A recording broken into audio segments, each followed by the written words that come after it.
Oops. Not the danger of this room.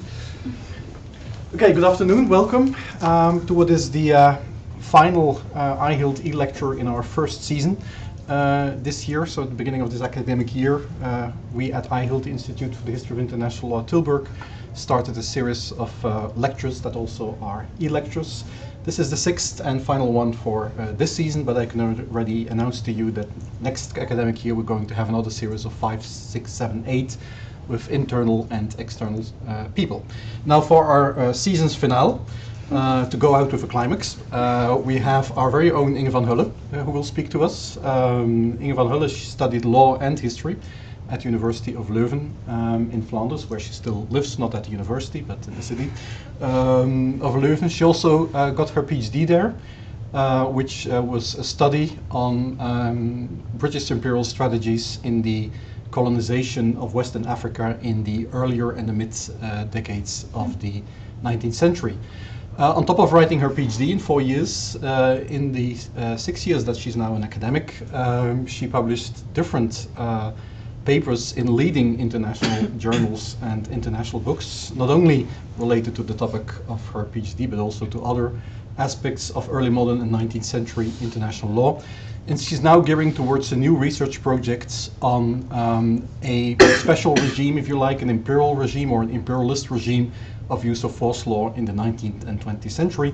And today she's offering some of her first ideas about that under the title Imperial Law and War in Africa in the late 19th century. Inge, you have the floor. Thank you. Thank you for this introduction. Before I start, I want to introduce the topic of today's lecture by showing you an excerpt of, you've already seen it, the blockbuster movie. Oh, hold on. How it is? No. Okay. We're getting there. Or not, but then I will just open it again. Legal historians and technology also don't work well together.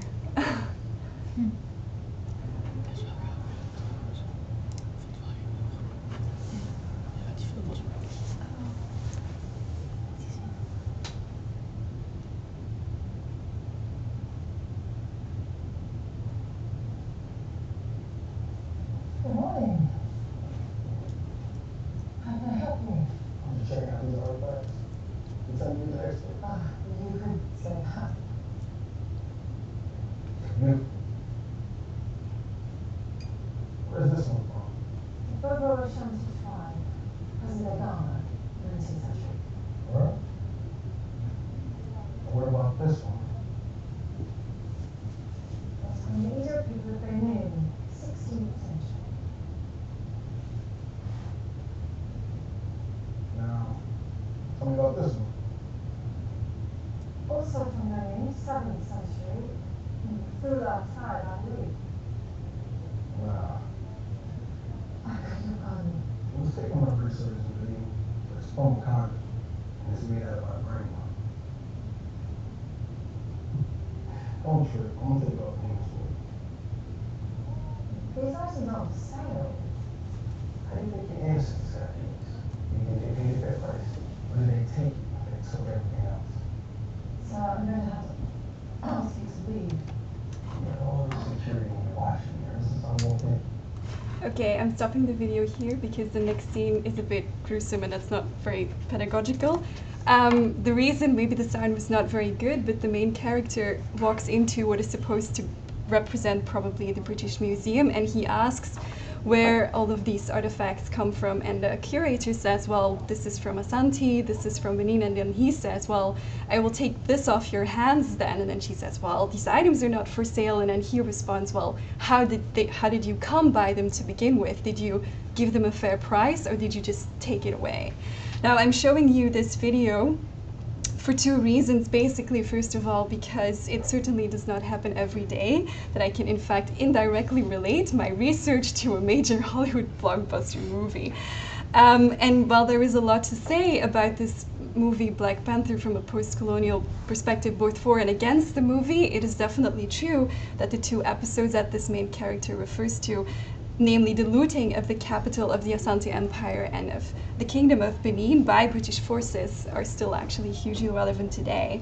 So at the end of the 19th century, these places were indeed illegally plundered, and many of the precious artifacts were seized and were carried away, found their way into Western museums, and now form the subject of ongoing diplomatic talks and legal procedures by African countries to get their cultural heritage back. Now, especially with respect to Benin, things might actually go fast, because the French President Macron actually promised that he would give some of these artifacts back. So now there's a hope that perhaps this will actually stir other European countries into action. Now, what I would like to talk about today is the legal framework that Western countries used in order to justify the kind of use of force that led to the pillaging of the Asante Empire and the Benin Kingdom in the 19th century. Now, how will I do this? I will first talk about some of the historiography related to this topic, then discuss imperial discourse and propaganda that actually underwrote this whole legal framework with respect to the jus ad bellum.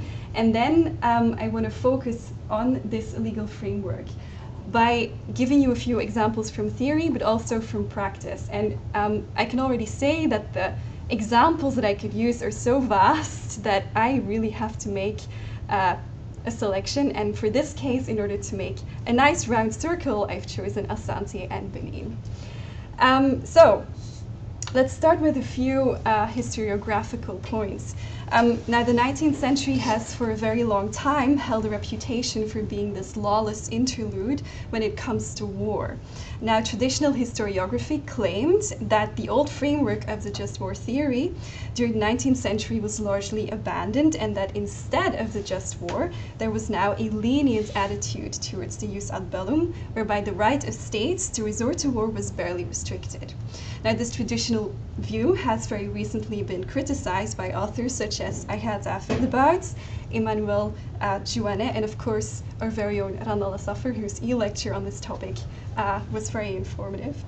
Now, within these discussions, the question of the jus ad bellum in imperial contexts such as Africa stands largely forgotten. And this is all the more regrettable and also perhaps a bit peculiar, because it has now become almost superfluous to state that empire is a major theme within the history of international law. And this neglect for the legal dimensions of the use of force might be due to the absence of many in-depth discussions in British diplomatic sources concerning the legality of coercive measures, which seems to raise the impression that the use of force was not justified at all and that it was just a free-for-all. However, if you look carefully at the discourse that imperial agents used, it is possible to discern legal patterns. As I will come to show today, the British did in fact justify the use of force, albeit on the basis of a legal framework that was premised on racist preconceptions about Africans, and the legal framework that was very different indeed from the one applied in a Western context. Now, why is this kind of research important? Why should we do this at all? First, because violence was and is an integral part of the imperial experience. So imperial powers used a wide array of legal means to gain informal and formal control, ranging from abolition treaties to the creation of extraterritoriality and what have you. But in the wake of these measures, violence or the threat of violence always loomed very large. So if we want to take the imperial experience seriously, we also have to take this discriminatory legal framework seriously. Today, imperial discourse has changed, and as scholars such as Sundja Bahuja and Orford and Anne-Charlotte Martineau have all outlined, we don't speak any longer of the 19th century dichotomy between civilized and uncivilized, but we do speak about developed versus undeveloped nations. So these trends, these equivalents that we can draw between the 19th century and the 20th and the 21st century are important indeed. Second, while Western violence was often arbitrary and unprovoked, violence used against African communities is closely related to African resistance against Western encroachment. So behind the impersonal, effacing discourse used by imperial agents calling for the need to violently suppress so-called outrages committed by recalcitrant chiefs, lie African demands for non-intervention and the protection of their sovereign rights. So there is also an element of recognition of African agency and resistance that needs to be acknowledged here. So far for the historiography on this. When we look at the legal framework, what's very important is, of course, the imperial discourse, the racial discourse that surrounded legal framework. Racist discourse by imperial agents was particularly salient when recourse to force needed to be justified. So certain African communities were considered to be more violent and bloodthirsty than others. And this was particularly the case for Dahomey, for Benin, and for Asante. So Dahomey was depicted as this militarist, despotically ruled state that depended on regular slave hunts and that terrorized its neighbors. And its moral depravity was further enhanced by the fact that there were female soldiers within the army of the king, and especially the presence of human sacrifice in the annual and grand customs, in which thousands of people were said to perish. Asante occupied a similar position within the Western imagination. It too was depicted as this slave and gold trading empire whose king also exercised human sacrifice in a particularly gruesome manner, that is. Since the early 19th century, this framework of the uncivilized, barbarous African was truly ingrained. Now, the ambiguous relationship that existed between the depiction of Africans as particularly violent and humanitarianism must also be recognized.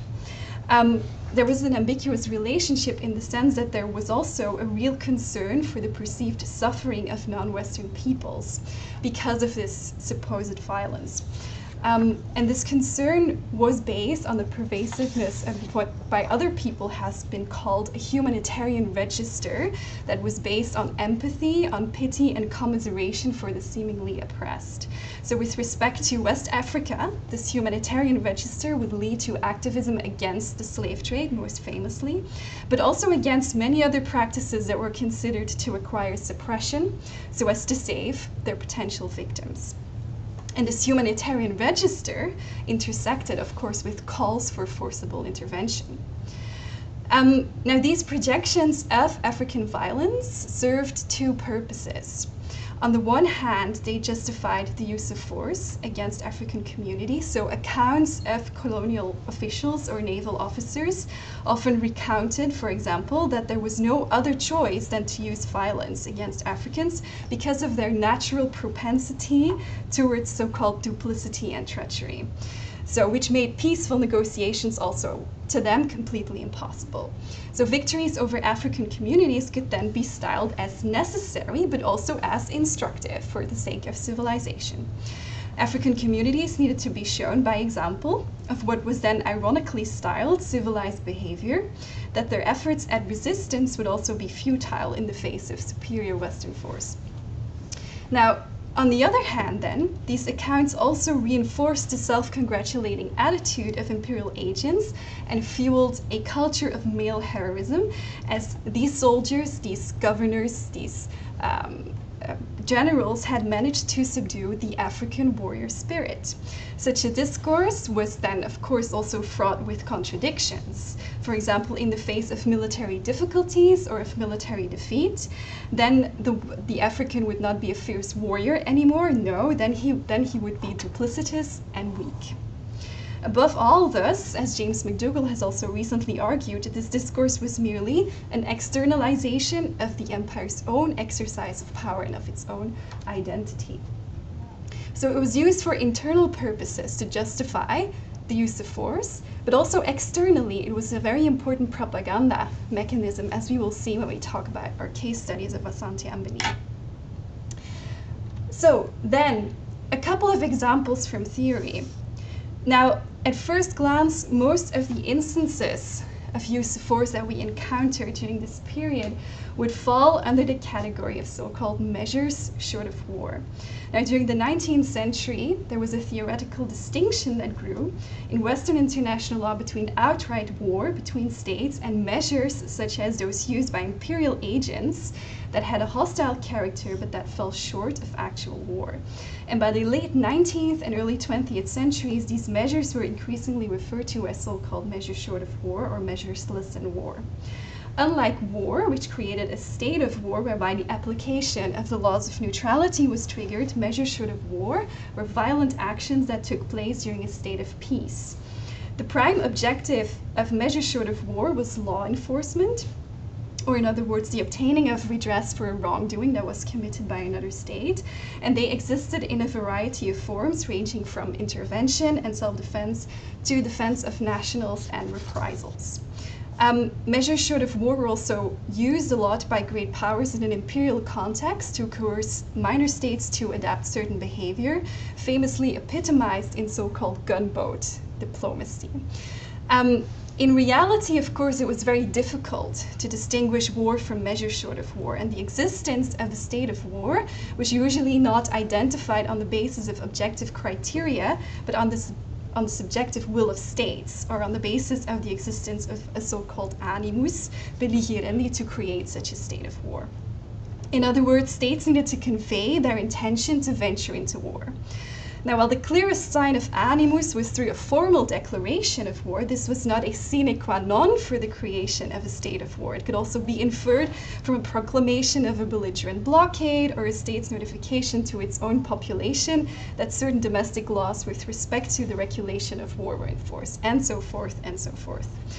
Now, there was great hesitation on the part of international jurists to recognize that an actual war between equals could be possible with people that were considered to be uncivilized. And while the distinction between measures of war, measures short of war and war were created, they created also substantial semantic confusion both within and outside of Europe. And matters were even more complicated with respect to Africa, as there were deviations from this general theory and from the theory of jus ad bellum that were based on the racial discourse that I just previously outlined. So I will discuss a few here, yet this by no means is an exhaustive list.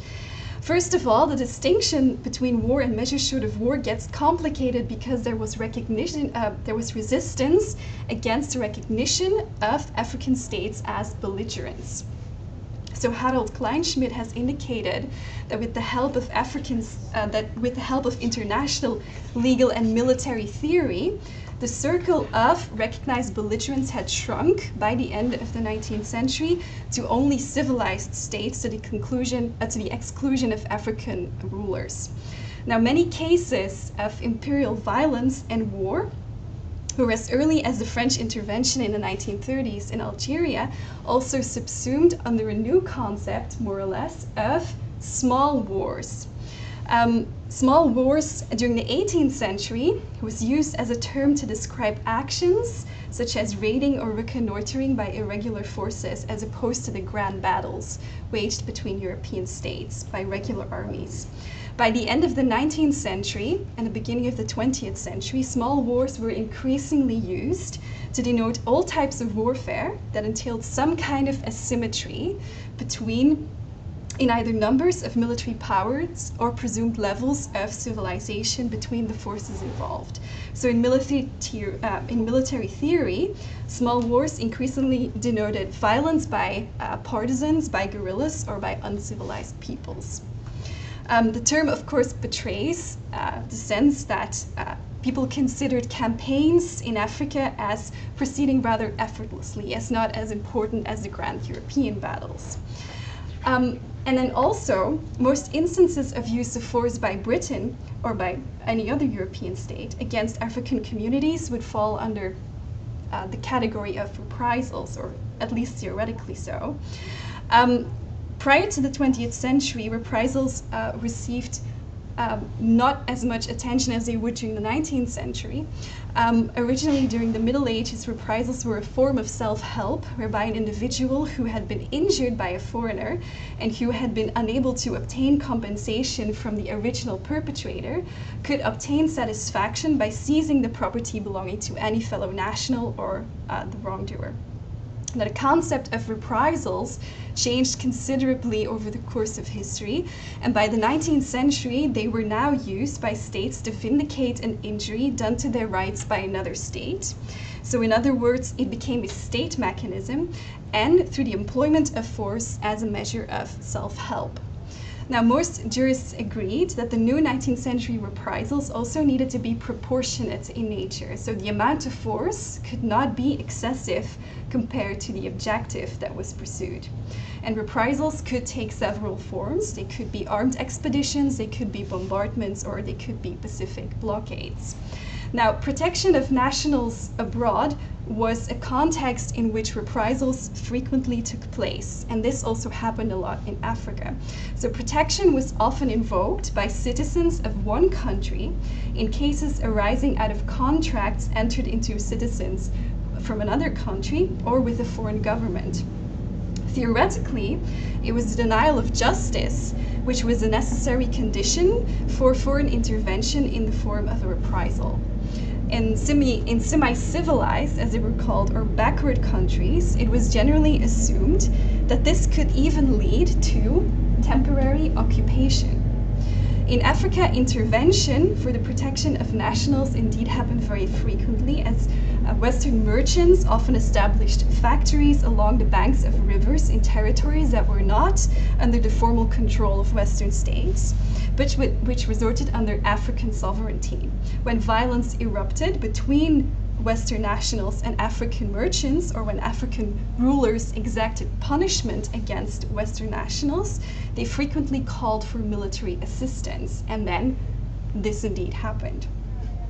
Now, by the turn of the 20th century, excessive and exemplary violence as a method of imperial warfare seemed to have become part and parcel of campaigns lodged against non-Western people. So the jus ad bellum discriminatory legal framework, of course, also had an impact on the jus in bello and vice versa. Now, this type of excessive exemplary warfare was often described also in military manuals, and it was called bush warfare.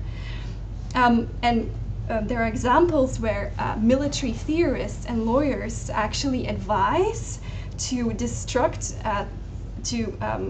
go for the destruction of crops and stores of grain as a better method of warfare than carrying off livestock, as so-called wanton damage tended to inflame the anger of Africans more. This was a more effective method than the destruction of villages, which was admitted to be only happening in punitive expeditions, because the dwellings of these races, as they were called, could easily be rebuilt, and the destruction of their livelihood would therefore cause more harm and be more effective. Lieutenant Colonel Henneker similarly described how there was a great variety among indigenous tribes with respect to their resilience to violence. While some tribes easily surrendered after the burning of a single town, in other cases practically the entire country would have to be destroyed and the population would have to be starved. A general rule of thumb in bush warfare always needed to be, according to Henneker, and I quote, "no leniency or half measures are of any use until the savage has felt the power of force." So these are a number of examples from practice, from theory. Now we move to practice. So reprisals, as I said, are what happened most frequently, or what seemed to happen most frequently. They could take several forms, as I said. Usually, imperial agents justified the resort to reprisals on a number of different grounds that ranged from alleged treaty violations, the protection of British nationals, to the suppression of the slave trade. In many cases, these so-called wrongdoings were inspired by the questioning by Africans of British or of Western imperial international law. In that sense, use of force was not merely a tool for repressing African physical resistance, but also of gaining acceptance through force of a normative framework that was connected with British imperialism. So an acceptance of every other legal measure that was used, treaties of cession, extraterritoriality, acceptance through force. The conclusion of treaties and of British use of force were inherently connected with each other. So reprisals justified on the basis of breaches of treaty obligations have historically been a common feature of imperial regimes. Many treaties were, to begin with, concluded under duress, but once they were concluded, they also acted as facilitators for the use of force. A common feature, for example, of Britain's slave trade treaties concluded with African rulers was the insertion of a clause whereby non-compliance of the treaty would incur the severe displeasure of Her Majesty, entailing, of course, an unequivocal threat to force. Now, often the resort to force based on treaty violations intersected with the humanitarian discourse that I already hinted at earlier. As Anne Orford has also illustrated, the discourse of humanitarianism often obscures how intervention produces power relations and exploitation of minor states, as they are often inspired by ulterior, less than humanitarian motives. So humanitarian intervention in the 19th century Africa was no exception to this. Most of the forcible intervention within the context of the abolition of the slave trade consistently happened with respect to African states and not Western states, and were also conducted with economic motivations in mind. So it is difficult indeed to find situations in which humanitarian considerations were the only sole motive for forcible action. Now, the most blatant examples, perhaps, of the abuse of treaty rights that were based on the violation of treaty rights are the outright annexation of African territories as a form of reprisal, and this is what we will talk about today, with Benin and Asante to finish. So here we see this intersection of a humanitarian discourse that called for the abolition of human sacrifice with the so-called violation of a treaty concluded between Britain and these African states. And these calls for reprisals often intersected then with British aspirations as a civilized nation to instruct Africans in the ways of cultural progress. So to start with Benin, the final subjugation in 1897 by Britain of the Kingdom of Benin was also clouded in this humanitarian rhetoric that emphasized human sacrifice as a deeply ingrained custom in Benin's culture. Now, the immediate reason for intervention was a lot more prosaic, as you might expect. As the ruler of Benin, the Oba refused to relax trade restrictions against the British. Religious practice at Benin centered on the notion of sacred kingship, and the seemingly discretionary powers ascribed to his office as a sacred king was seen as a great obstacle to greater political and commercial influence for Britain. So in 1892, the British attempted to negotiate a treaty with the Oba that would place Benin under the official protection of Britain, and that entailed, amongst other provisions, a provision for the abolition of human sacrifice. Now, the conditions surrounding the conclusion of the treaty were obscure, and the Oba contested afterwards of ever having signed the document to begin with. So finally, in 1896, an expedition was sent to secure the deposition of the Oba, and this was ambushed by a subordinate chief.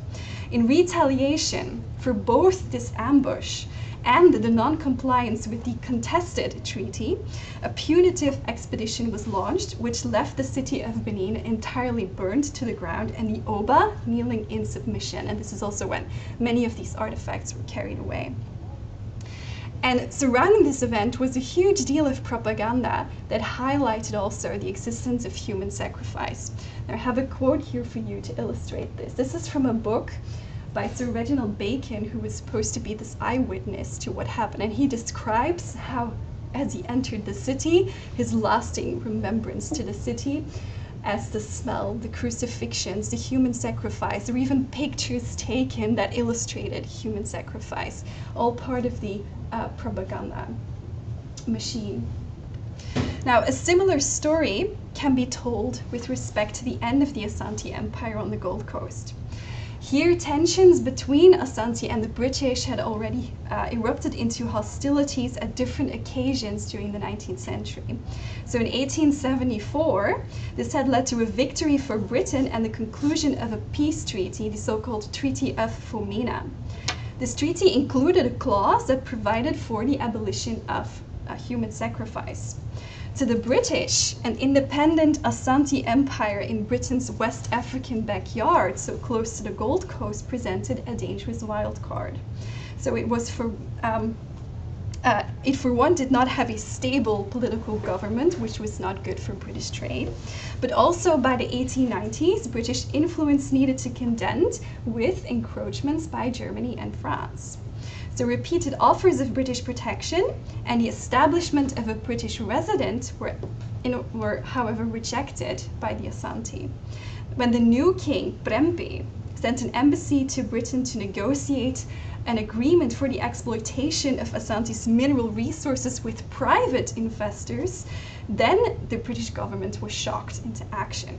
So the final acceptance by Prempeh of the British resident under threats of war could no longer deter the resolve of the Foreign Secretary Joseph Chamberlain to turn Asante into a puppet state. So the result of the expedition that was then sent was the formal submission of Prempeh and the Queen Mother and the exile of Prempeh and his family members to the Seychelles. Officially, the government justified its forceful action on the basis of the neglect on the part of Asante to carry out the terms of the Treaty of Fomena. So in the debates surrounding the legality of the war, several clauses of the Fomena Treaty were said to have been violated, which included the obligation to pay an indemnity and the promise to keep the roads open for commerce. However, it was primarily the continued practice of human sacrifice in spite of the Treaty of Fomena that acted as a smokescreen behind which the British government could hide its true political objectives and justified its intervention in public. And this quote by Wolsey was in the aftermath of the conclusion of the treaty, and here already you see how human sacrifice played a massive role. So he says, if there is no other result from this first engagement than actually stemming human sacrifice, then every action that we've taken would not have been in vain. Now, in the aftermath of the second expedition, the final subjugation, the discourse surrounding human sacrifice mounted to even greater levels. So it was alleged that human sacrifices had continued up to the very entry of British troops into Kumasi, the capital of the Asante state, where the remains of thousands, as it was said, were to be found. Now, the resort to justifications that were cloaked under the guise of saving the victims of human sacrifice were not universally accepted, though. So both with respect to the expeditions against Benin and Asante, critical voices could be heard. The real commercial and political motives were obvious, and it did not pass unnoticed to the British Parliament. As one member of Parliament suggested, and I quote, "Would the attempt to put human sacrifice down ever have been made if the tyrant of Benin had not interfered with trade?" The criticism levied against the expedition to Kumasi only heightened, however, the reliance on a humanitarian discourse that applauded the contribution of the British to the abolition of human sacrifice in Asante through force. So I think these two episodes very clearly illustrate how there was this interaction with also the racial discourse that underlined the entire framework of the jus ad bellum for the 19th century and the 20th century. So to conclude, what I have outlined to you today is really just the tip of the iceberg. If I could go through every instance of use of force that I've come across, and I've only looked at West Africa for this period, I could write 10 books just on this. So I think research into this is very, very important. And we see a lot of parallels, I think a lot of parallels can be drawn between the humanitarian discourse, the examples from theory and from practice, where the use of force against non-Western peoples is justified on the basis of a different legal framework that is used for the West, a lot of parallels can be drawn into the 20th and the 21st century. Thank you.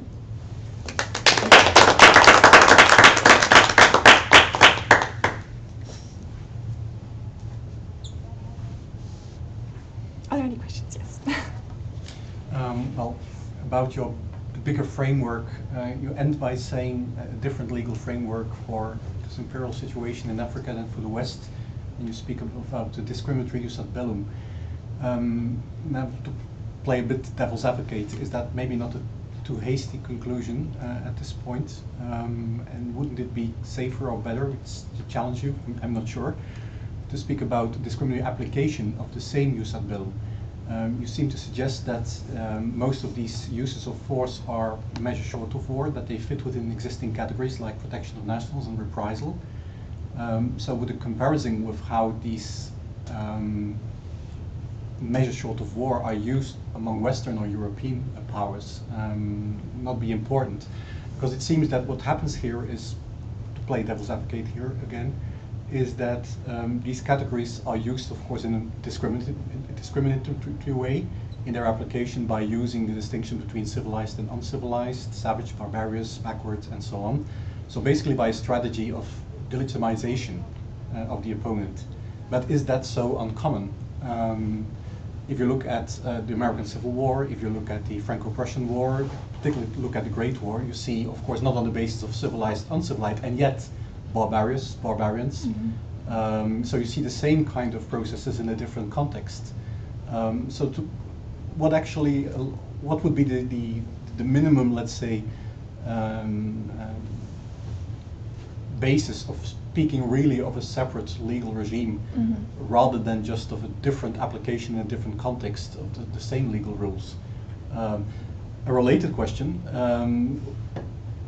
it's just a hypothesis, but couldn't it be that this kind of discriminating experience in the late 19th century has maybe fed into the practice of state-to-state war among Western powers in the early 20th century, where some of that language seems to return, for instance in the context of the Great War, but also in the interbellum. Mm-hmm. Think, for instance, the conflict between Italy and Greece in the 1920s, where you see much of that language in a somewhat different context returning, and would that not be necessary for your project to make that comparison? Yeah, thank you. These are very valid and very important questions. To answer your first one, I'm not entirely sure yet how to conceptualize this. I think, in a sense, that you're right. There was definitely also a different application of Western jus ad bellum, but then new categories were also introduced in the sense of these small wars, for example. That is not something that I see with respect to Western states at this point. So perhaps the term comes from the Spanish guerrilla against Napoleon in the early 19th century. Mm-hmm. Yeah, but as we move towards the end of the 19th century, the term is co-opted more and more with respect to non-civilized states. So I think it's probably a question of both a different application and the attempts to create new categories. Not all of these were successful, and this is true for many of these legal instruments also that stand apart from jus ad bellum, where imperial governments have tried to justify any legal action, whether it was use of force or something else, on the basis of new categories. And sometimes these gestate for a while and then they disappear again. And what sticks is, of course, a Western framework. So I think it's a story of both application and trying to create something else to justify in any way possible the resort to force.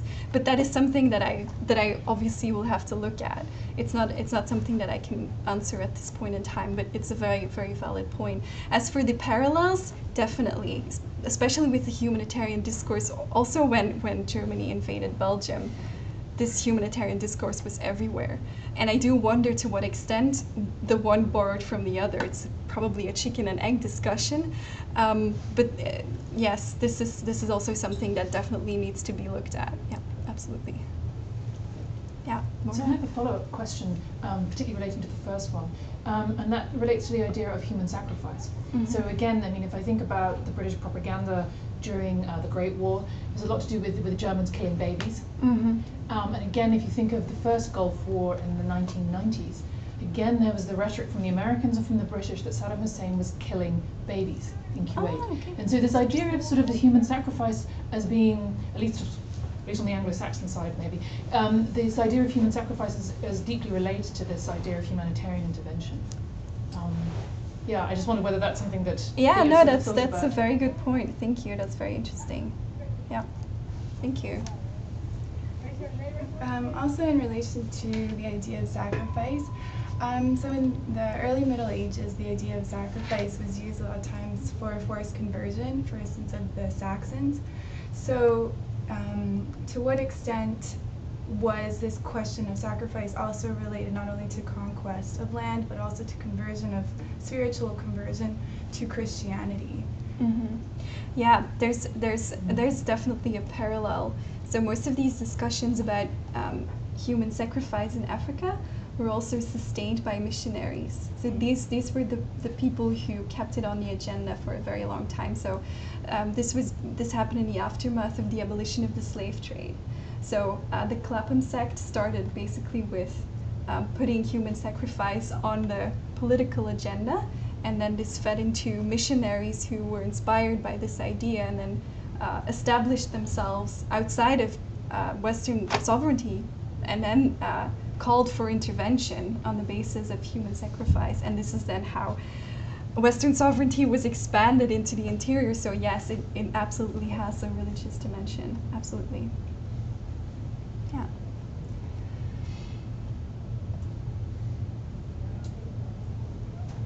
Anyone else? Any more questions?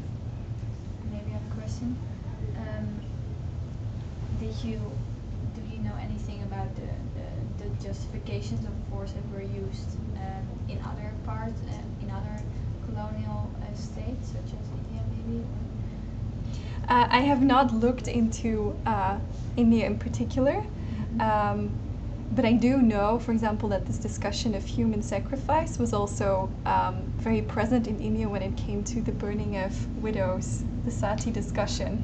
That is something that is also very high on the agenda, also for the same reasons, basically. So there were also treaties that were concluded that provided for the abolition of sati. But I have not, I am firmly ensconced in Africa at this point in time, but I'm sure there are plenty of parallels. The Western states tended to borrow from each other's state practice in different imperial contexts, so there are probably a lot of overlaps. Yeah. If you look at Gandhi's book Home Rule, which was published in 1912, it's freely available online. He uses several chapters in it in which he feels the need to challenge the British propaganda about the burning of widows as the reason for control of India. So he feels the need to basically to say the practice is abhorrent, but it doesn't justify. It's a very small scale. Yes. Yeah. So did human sacrifice actually took place, or did it took place but not on that scale the British thought it was, or did it just made up? That's a very good question. Human sacrifice is something that is completely ignored by international lawyers, but it is also something that historians tend to shy away from, as I've seen from the literature at least, because it's very difficult to get empirical evidence as to numbers, at least, of exactly the vastness of this phenomenon, because most of the sources that we have are imperial sources, or sources that were written by eyewitnesses who were Western. So yes, it was a practice. It happened in Benin, it happened in Asante, it happened in Dahomey, it happened in many other places on the west coast of Africa. But from what I know from the state of the literature now, it seems that many of these numbers were exaggerated. There are also some interesting sources from actually diplomatic documents that I have found from the king of Dahomey, who actually sends a letter to the British and says, I know you think that what we're doing this on a massive scale, but it's really not as bad as you think. So even they were aware of the fact that there were these wild tales going on about what they did, and they tried to make people believe, at least, that it was not happening to such an extent as they thought it was. Yeah.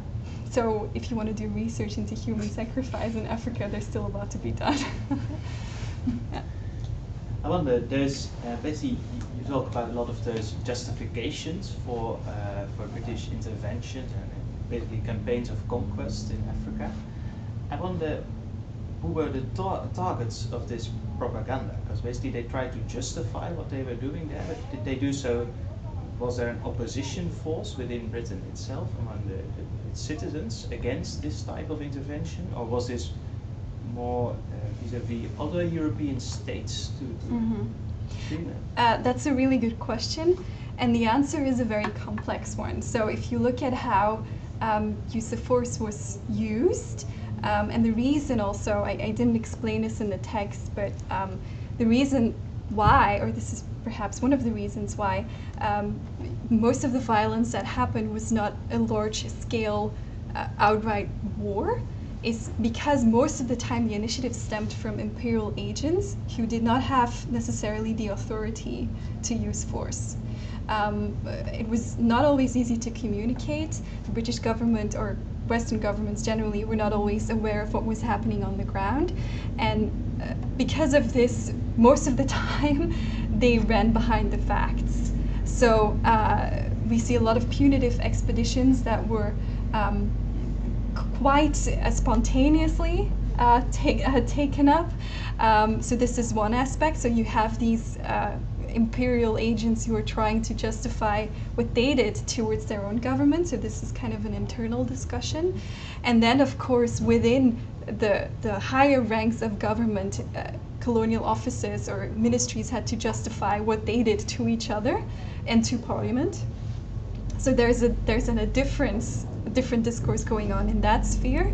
And then as we move towards the end of the 19th century and imperial competition gets more complex, use of force would also have to be justified towards other European states, because then they get into each other's sphere of influence, and then trade is also impacted in Africa itself. So there are different spheres of justification going on, if you like.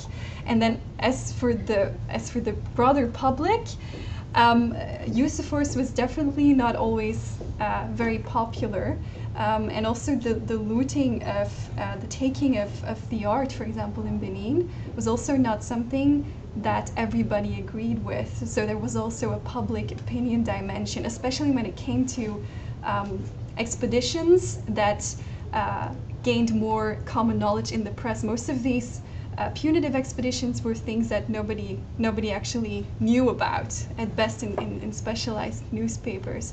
But when it came to the Anglo-Asante War, for example, or the Boer Wars, of course, a much better example there was a huge mass of public opinion about the use of force. My first other question was in relation to race, of course. To what extent is race figuring in these talks between these officials themselves, within the official discourse? And the second question I had was the extent to which the language is overt about race. Is still within the framework of civilized and uncivilized, which it doesn't fit into necessarily the current late 19th century anthropological view, which became much more complex and sort of a spectrum. So those are my two. I think definitely as we move towards the end of the 19th century, it's very overt.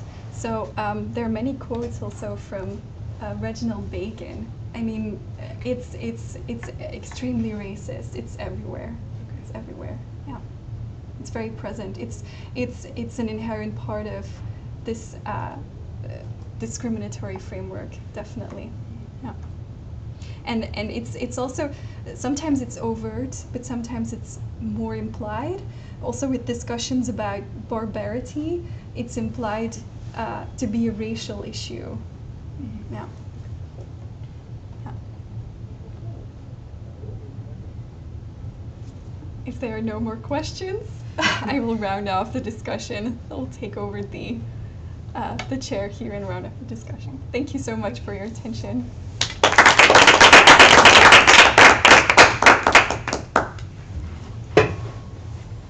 Just to invite you for a round of applause that you already did so. train.